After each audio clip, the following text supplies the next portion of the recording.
Throughout this training series, I've really stressed a lot the artistic side of video editing. We even focused an entire chapter on storytelling, and to me that's the best part about editing videos, just telling that story and communicating these great emotions and these great stories that we have to play with here and when we edit video projects. A big part of video editing is understanding the technical aspect of all this stuff with video. There's so much to understand about frames per second and NTSC versus PAL and alphas and all sorts of crazy stuff. So I just wanted to dedicate one video to a brief overview of some of these technical issues. Again, a lot of this stuff is really beyond the basics territory, but if you don't know this stuff, it can really cause you a lot of headache and take the attention and focus away from your art and onto technical stuff, which is probably where you don't want it. So what I'm going to do here is actually go to File, New Project.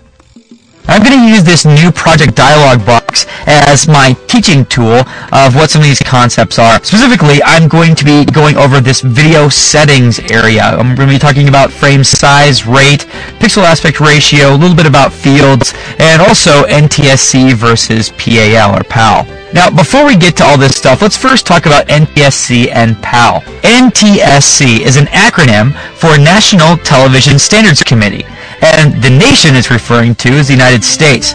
These are the standards for American television that originated way back when in the 50s or so. Essentially before that time, there are many different standards that were being broadcast. So the NTSC, or National Television Standards Committee, got together and regulated what will be standard. A big part of that was the frame rate, determining what is realistic motion. The committee came to the conclusion that about 60 frames per second is realistic live motion. However, due to technical restrictions at the time, they could only get out the signal at 30 frames per second. So what they decided to do is split the difference and use the frame rate of 30 frames per second and use a concept called interlacing, which would basically take two frames and interlace them together. And when you talk about fields, that's what it's referring to, the different interlaced fields in NTSC video. Now, going back to frame rate here, it's very important to remember that video is just a series of still images called frames. So essentially, with NTSC video, we're playing back 30 frames, pictures per second.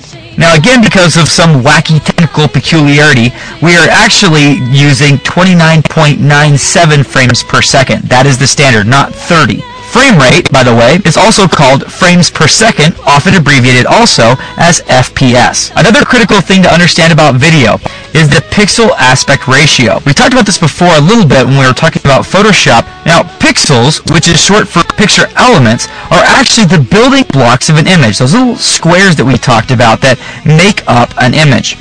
Now, on a computer, the width and the height of the square, or the pixel, is the same. So it's a square. When those same squares get to video, they are non-square or rectangular. The width and the height are different. Now, if you've already experimented with some projects, that might account for why you might see some squashing or stretching depending on what your output device is. So you need to make sure that the pixel aspect ratio of your Premiere document matches that of your output medium. For standard full-screen TV, the pixel aspect ratio is 0.9. It's a little bit taller than it is wide. If you're making a widescreen presentation, you'd want to use a pixel aspect ratio of 1.2, slightly wider than tall. Also be aware that NTSC frame size, the standard is 720 by 480. If we click on the widescreen preset here, you'll see that the pixels are the same, 720 by 480, but the pixel aspect ratio is different, 1.2. Often, when referring to widescreen, maybe on the back of a DVD box or something, you'll see this 16 by 9. That refers to the frame aspect ratio. In other words, the dimension of the entire frame. Standard full screen is often referred to as 4:3. So then the question might be, well, what's this PAL stuff all about? Well, PAL, or phase alternating line, is the standard in most of Europe. It's also used in many other parts of the world in addition to Europe as well. NTSC and PAL or PAL are the two most common standards when creating video. There is another standard called SECAM, S-E-C-A-M, which is used in France and parts of Africa. But again, NTSC and PAL are going to be the standards for you. If you click on standard 48 kilohertz, which by the way, the kilohertz refers to the audio quality. If you click on the standard preset underneath the PAL category here, and go over to the video settings, you'll see that the vertical pixels is actually 576 as opposed to 480. And also, there's a different pixel aspect ratio and a different frame rate. Be aware that film operates at 24 frames per second. And if you're outputting to the web or a mobile device, you may need to lower the frame rate even more than that. Now, one last thing not mentioned here that you need to be aware of are alpha channels. Alpha channels are basically transparency information stored in a file, be it an image file or a video file. When we're keying out a piece of green screen footage, for example, we're actually trying to create transparency or an alpha channel. So those are the basics of the technical stuff that you really need to know when you're dealing with video. Of course, there's a lot more to the story than that, but that's enough to get you started and to keep you from scratching your head so much. So now let's move on to talk about another thing that people often stress about and worry about, and that is, what file format should I use when exporting? So next we're going to talk about just some of the basic file formats that you will likely use most. So let's take a look at the basic file formats you could export to in Premiere. I'm going to select my timeline, go to File, Export, Movie. Let's click on Settings, and under the File Type drop-down, making sure that we're in the General area of the Export Movie Settings dialog box.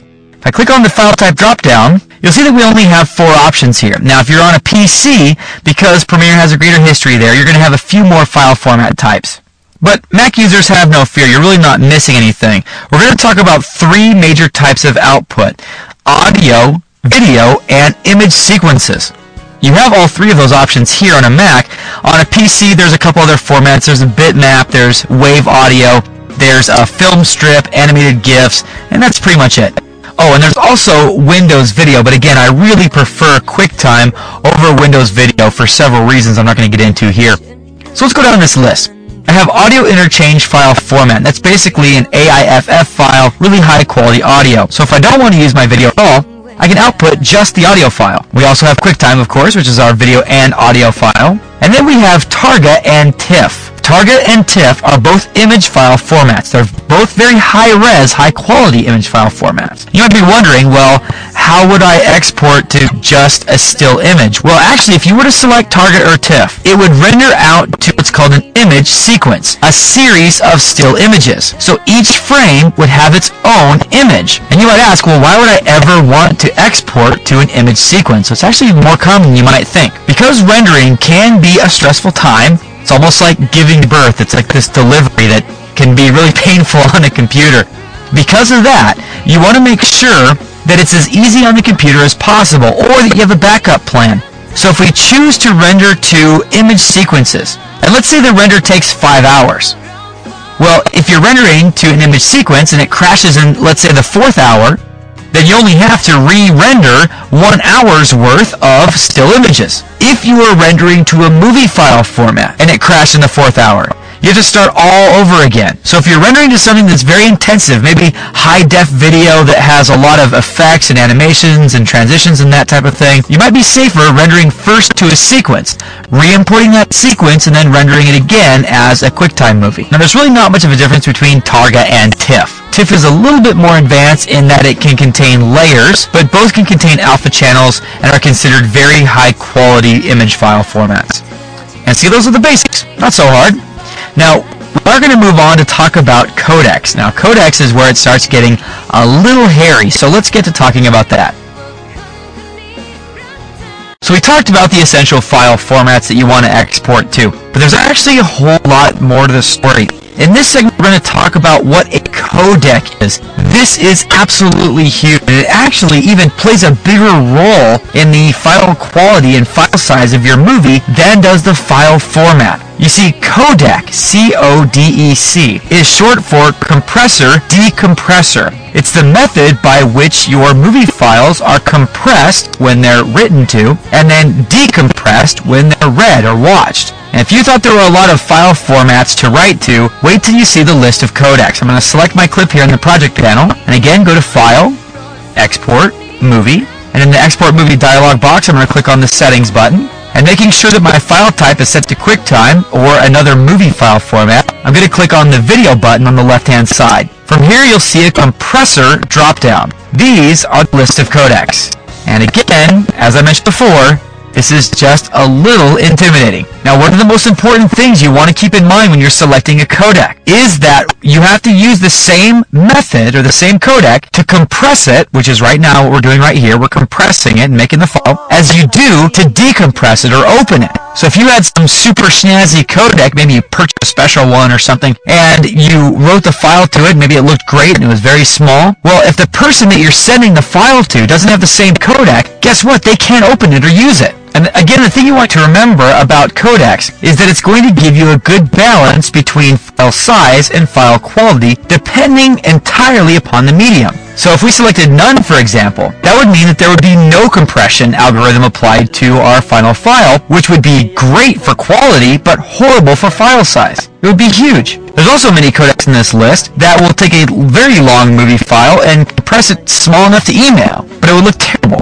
And again, in all things, you need to keep in mind the output medium. If you selected MPEG-4 video, for example, the video file that this would create can be played in a whole host of devices. At the time of this recording, this is a standard file format for video podcasts. However, if we first exported it to, say, Motion JPEG B, and then to MPEG-4 video, we'd be compressing it twice, which would reduce the final quality of the output. So now that we know what a codec is, let me demystify this list for you here. Most of these you will never use in your entire life, so I don't want you to have to stress out about them. I'm going to give you in the next segment the essential codecs, the ones that you will want to use the most often.